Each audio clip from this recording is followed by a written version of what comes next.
Hello everyone, my name is Jayan and today we are the 27th of May and this is the 77th video that I'm talking to a camera to prepare for my Casper test. So today, 77, not lucky number. Love the 7, love the number 7. I think it's been with me the whole life. My lucky number is 2 and then the second lucky number is 7. So yeah, I think today will be a good practice. For video update, I don't have much to say besides I'm just gonna keep going on the right track, keep building up the experience day by day, and go into a more intense prep phase in the last 2 weeks. Also, it's very long from what the test date is, so I'm gonna be posted on that later on this year. In terms of my personal life update, so today wasn't a very busy day. In the afternoon there were some mess ups here and there between me and my coordinator. So I think both of us just didn't check what was written down. So there was a little messed up, but we figured it out in like less than 2 minutes. So it should be fine, everything is resolved. Did a little bit of overtime today, but not something drastic, so I'm gonna let it slip. Besides that, I'm on a maintenance phase now, so my body is a little more energetic in my workouts. Definitely feel a boost in my, the amount of food that I can eat. I can let myself loose a little bit more on the snacks and things, and generally I feel a little bit less hungry. So I think today I'm overeating a little bit probably, so tomorrow we're gonna try to compensate a little bit and to not let this become a habit of overeating. We still want to feel a little bit of hunger but not too much, so we're still on like a 100-calorie deficit. Today there wasn't much hunger involved and I was feeling super good in my workouts. Same thing as yesterday, I was really enjoying that. The workouts are becoming more and more enjoyable because of the number of calories that I eat, no longer on a diet. And I also feel like my body is getting fuller, a lot fuller actually. So that's very good. I look myself in the mirror and it's the best ever look that I have had in my whole life. So definitely very happy with the progress. But still a little bit tired from the day, and so let's get straight into the Casper practice now. Okay, so the scenario is that I have been working on a presentation for a community volunteer initiative with 3 peers. The work is being divided fairly, but woman Alex hasn't been responding to messages and missed the last group meeting without explanation. The project is due in 2 days. Just as the group is finalizing everything, Alex suddenly submits a beautifully designed slideshow and suggests that the group use it instead. It's completely different from the work you've all collaborated on, and while it looks polished, some of the data appears inaccurate or outdated. Another group member says, honestly this looks better than what we've got. Let's just submit it. A third group member adds, we can fix the numbers later, it's not a big deal.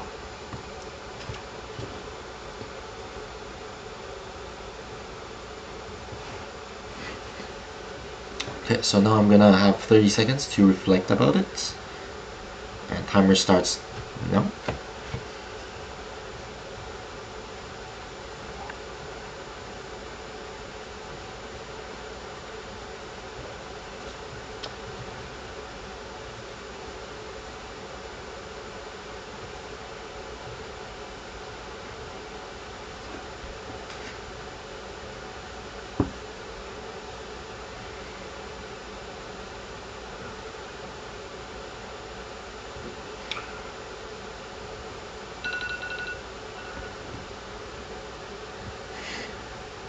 Okay, so the first question is that what would you do in this situation and why?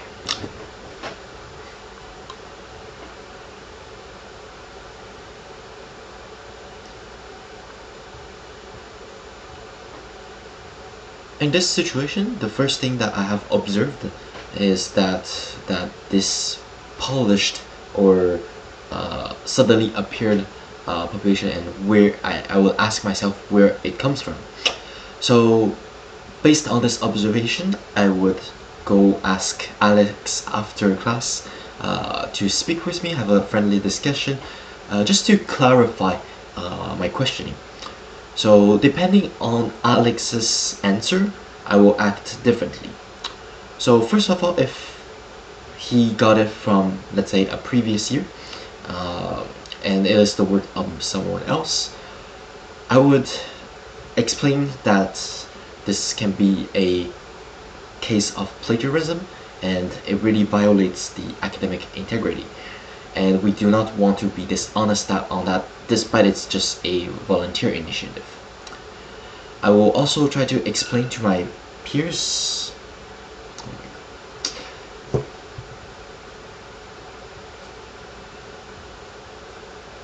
Second question is, how would you address the issue of Alex's lack of participation in tournament?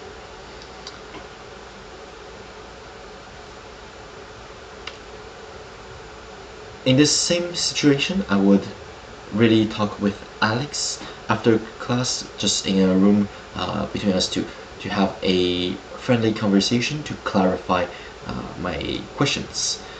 So since he didn't respond to our texts, messages, and communications, I will try to state this as my observation and ask him if everything is well, how does he feel about the project, is there something that the team isn't doing right, or he's not satisfied with the distribution of the tasks maybe. So depending on how I can figure it out, the cause of this lack of communication, then I would act accordingly afterwards. So if he was, let's say, just simply busy with other things and didn't have the text, so then I will make sure to explain and catch up with him as much as we can on the progress of the project. What would you do if your group insists on submitting Alex's version despite the errors?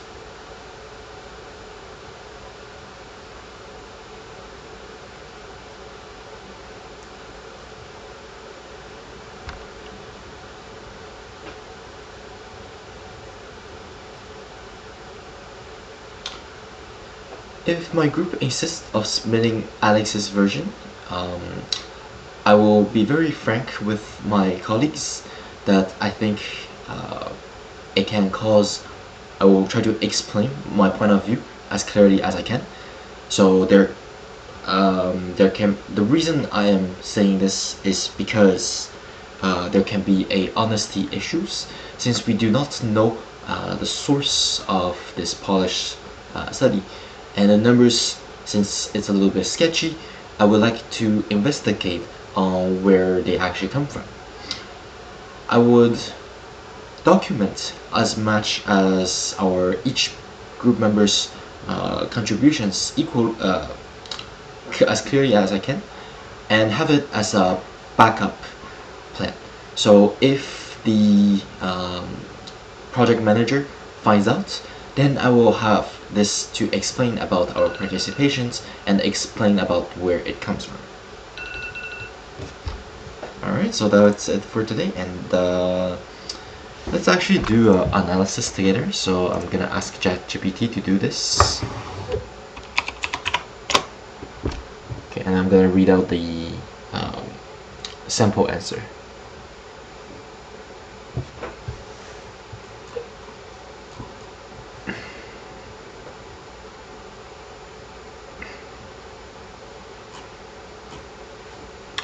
First, I will acknowledge that Alex's version of the presentation is visually strong and potentially useful.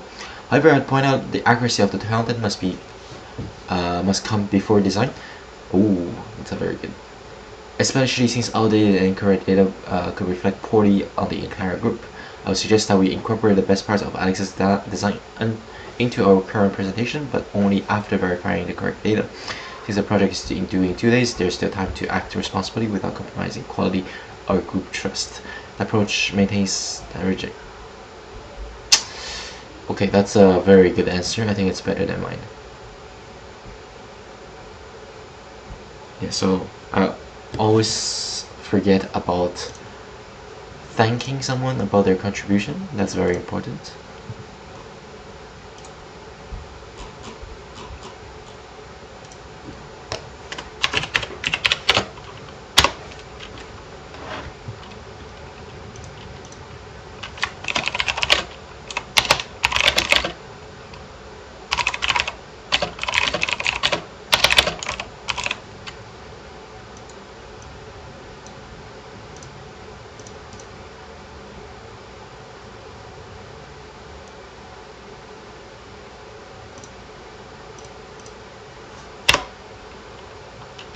So also priorities. So accuracy must come accuracy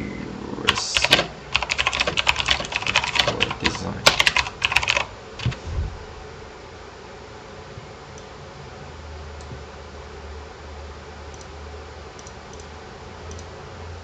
I would suggest we incorporate the best plan to only have verifying data.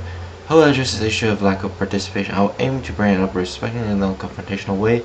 Say something like, we were worried since we're behind. Is everything okay? Yes, that's very good. If it's a very reason, we can be empathetic. If just neglect a part, I will express concern as the last minute approach. Focus on behavior rather than it would be to foster accountability and encourage a more collaborative spirit.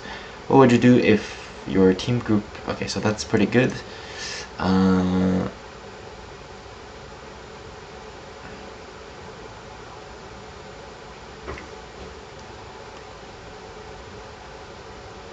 Probably use the encourage more.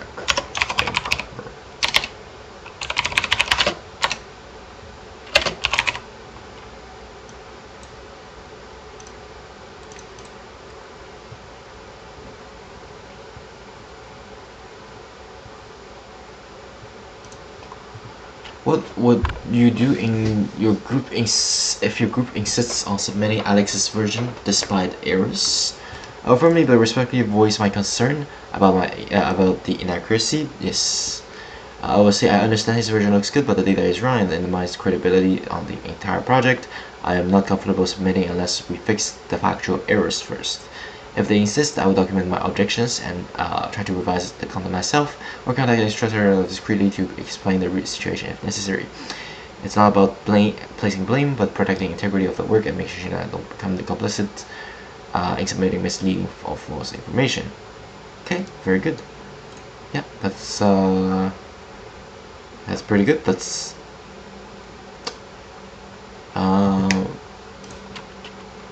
what I said, but I like the wording here. Will firmly and respectfully raise my concerns.